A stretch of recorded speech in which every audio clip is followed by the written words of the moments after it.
इयत्ता तिसरी बालभारती कविता।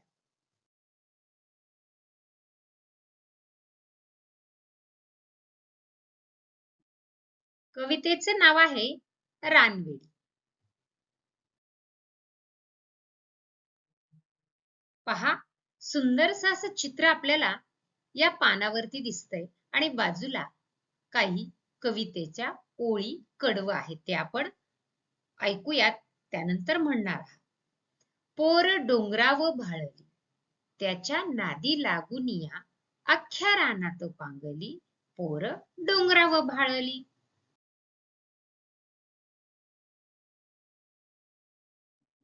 छान, अतिशय सुंदर अशी फुलं आपल्याला या ठिकाणी दिसत आहेत आणि त्याच्यावर ज्या ओळी आहेत त्या आपण छान वाचूयात, ऐकूया। रान गवताची फुलं तिच्या कानामंदी डुल, अन चाईचा मोहर गळ्यामंदी गळसर, अहो टणटणी फुलली तिच्या नाकामंदी फुले, अन बुरांडीची फुलं तिनं केसात माळली, पोर डोंगराव भाळली।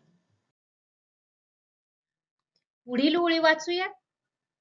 पोर माळाव खेळली, अन वाऱ्यासंग बोलली, वड पारंबीचा झुला तिचा गेला आभाळाला, पान साबरीचं बोंड खाल्लं, लाल झालं तोंड, अहो हसता हसता मऊ गवतात लोळली, पोर डोंगराव भाळली।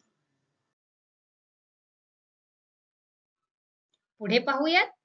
गाई दांडाच्या वाटानं चाली यंगत नेटान, ढोल ढगांचा वाजला नाच मोराचा पाहिला, आली पाऊस पहाळी तवा गर्दीक पळाली, पावसानं भिजवली तरी उन्हात वाळली, पोर डोंगराव भाळली।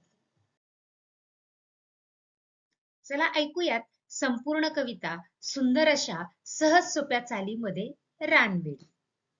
पोर डोंगराव भाळली, पोर डोंगराव भाळली, त्याच्या नादी लागून या अख्ख्या रानात पांगली, पोर डोंगराव भाळली, पोर डोंगराव भाळली, रान गवताची फुल तिच्या कानामंदी डुल, अन चाईचा मोहर गळ्यामंदी गळसर, अहो टणटणी फुलली तिच्या नाकामंदी फुली, अन बुरांडीची फुलं तिनं केसात माळली, पोर डोंगराव भाळली, पोर डोंगराव भाळली, पोर माळाव खेळली, अन वाऱ्यासंग बोलली, वड पारंबीचा झुला तिचा गेला भाळाला, पान साबरीचं बोंड खाल्लं, लाल झालं तोंड, अहो हसता हसता मऊ गवतात लोळली, पोर डोंगराव भाळली, पोर डोंगराव भाळली,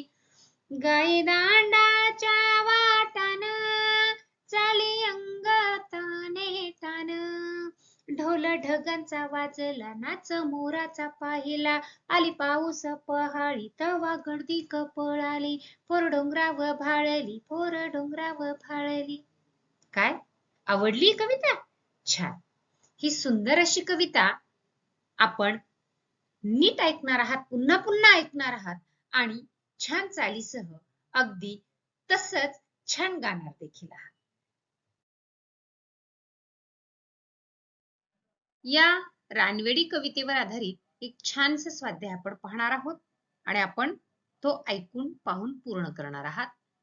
कविता नीट ऐका, त्याच चालीसह सुंदर आवाजात म्हणा।